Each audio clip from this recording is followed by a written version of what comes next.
रावण, कुंभकर्ण और विभीषण के पूर्व जन्म की एक अनसुनी कथा। भगवान विष्णु के द्वारपाल जय विजय किस प्रकार श्राप के कारण रावण और कुंभकर्ण के रूप में जन्मे, ये कहानी तो हम सभी जानते हैं। लेकिन आज हम रावण के उस पूर्व जन्म की कथा जानेंगे जिसे बहुत ही कम लोग जानते हैं। ये कथा श्री रामचरितमानस में दी गई है। ये कथा मानस के बालकांड में 152वें दोहे से आरंभ होकर 175वें दोहे के मध्य वर्णित है। नमस्कार मित्रों, हमारे चैनल द भक्ति मार्ग में एक बार फिर से आपका स्वागत है। मित्रों, यह कहानी आपकी अंतरात्मा में एक नई ऊर्जा भर देगी, लेकिन उसके लिए यह वीडियो आपको पूरा देखना होगा, क्योंकि आधी अधूरी जानकारी ज्यादा खतरनाक साबित होती है। और साथ ही चैनल को सब्सक्राइब कर लें और बेल और ओनेल नोटिफिकेशन को प्रेस करना बिल्कुल ना भूलें।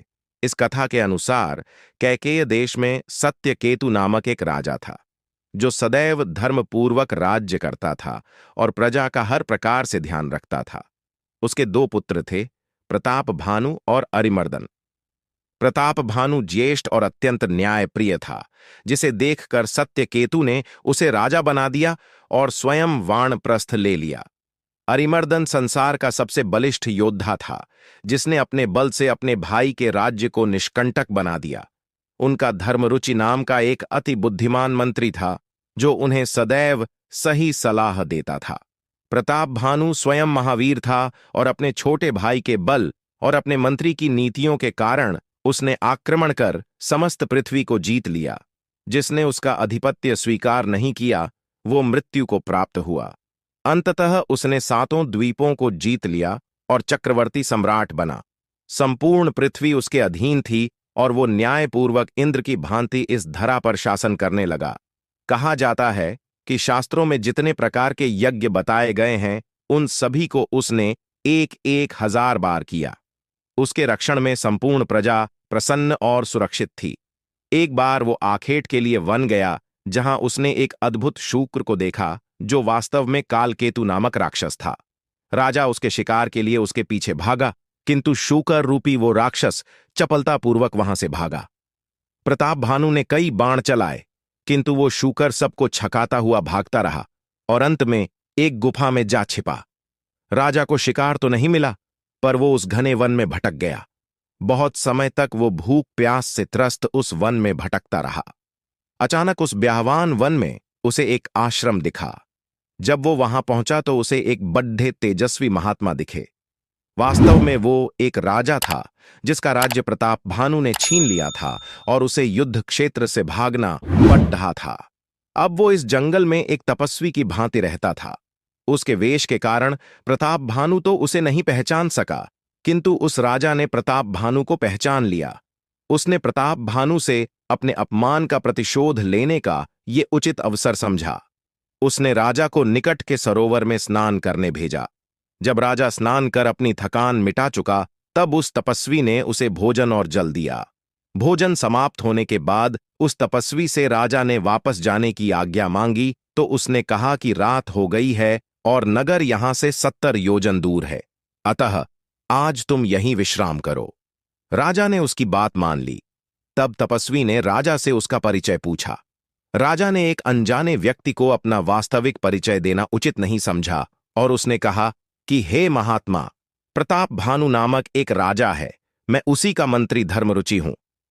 वो तपस्वी तो जानता था कि राजा झूठ बोल रहा है, इसीलिए उसने कहा, पता नहीं तुम मंत्री कैसे बन गए, जबकि तुम्हारी मस्तक की रेखा देखकर मैं बता सकता हूं कि तुम्हें एक चक्रवर्ती सम्राट होना चाहिए।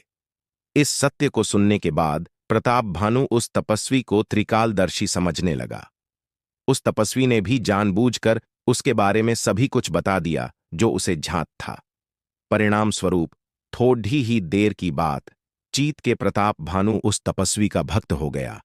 राजा ने उस तपस्वी से उसका परिचय पूछा तो उसने कहा कि हम तो साधु हैं और सदा से इसी वन में रहते हैं।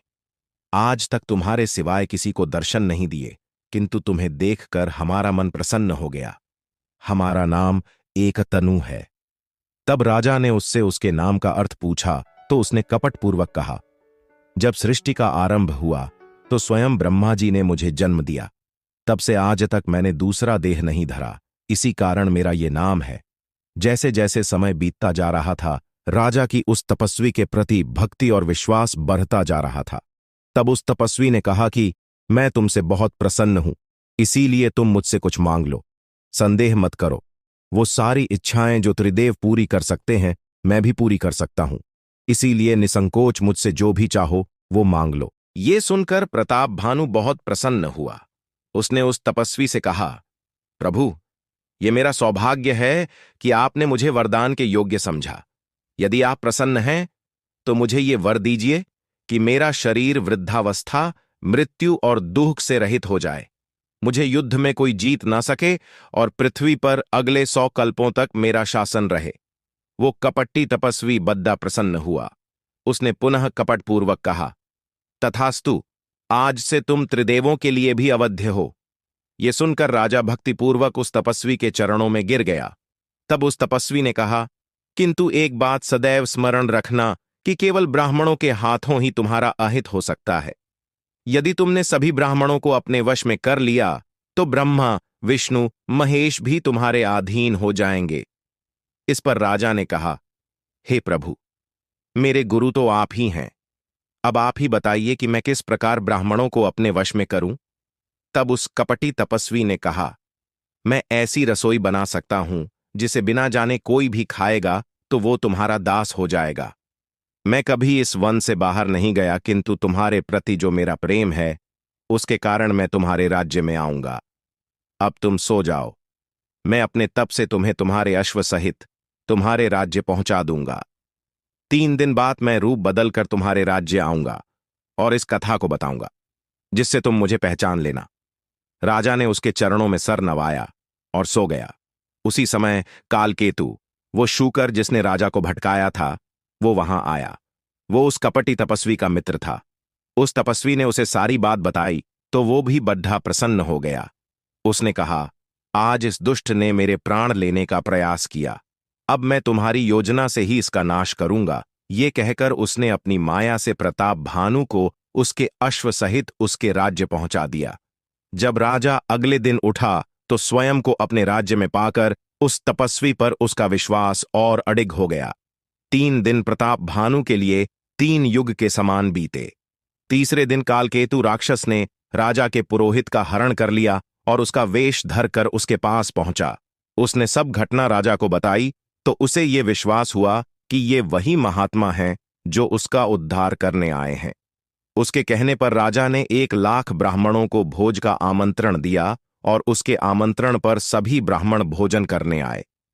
उधर पुरोहित रूपी वो राक्षस भोजन बनाने बैठा और भोजन में अनेक पशुओं के साथ ब्राह्मणों का मांस भी मिला दिया। इससे अनजान उस भोजन को राजा स्वयं अपने हाथ से परोसने लगा। जैसे ब्राह्मणों ने उसे खाना चाहा, उस काल केतु राक्षस ने स्वयं आकाशवाणी कर दी कि हे ब्राह्मणों, इस भोजन को मत खाओ, इसमें पशुओं के साथ साथ देवतुल्य ब्राह्मणों का मांस भी मिला हुआ है।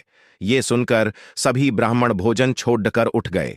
राजा ने स्वयं जब निरीक्षण किया तो पाया कि आकाशवाणी सत्य थी, उस भोजन में मांस मिला हुआ था।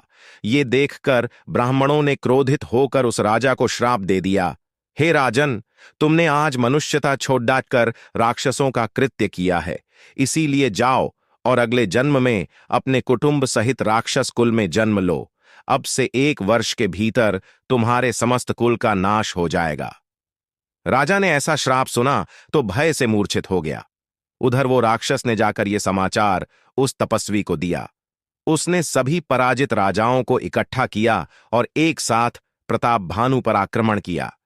राजा का बल कुछ काम नहीं आया और वो अपने कुटुंब सहित मृत्यु को प्राप्त हुआ। सभी राजा पुनः अपने अपने राज्य पर आसीन हुए और वो तपस्वी राजा अपने राज्य के साथ प्रताप भानु के राज्य का भी स्वामी बन गया। इस तरह अर्षियों के श्राप के कारण ही प्रताप भानु अगले जन्म में राक्षस राज रावण के रूप में जन्म लिया। उसका छोटा भाई अरिमर्दन महारथी कुंभकर्ण के रूप में जन्मा। उसके मंत्री धर्मरुचि ने भी राजा के पाप का फल भोगा, किंतु निरपराध होने के कारण वो श्रीहरि के भक्त विभीषण के रूप में जन्म लिया। मित्रों, उम्मीद करता हूं यह कथा आपको पसंद आई होगी और वीडियो अच्छी लगी हो तो एक लाइक जरूर करें और हमारा यह वीडियो देखने के लिए आप सभी को धन्यवाद। जय हिंद, वंदे मातरम।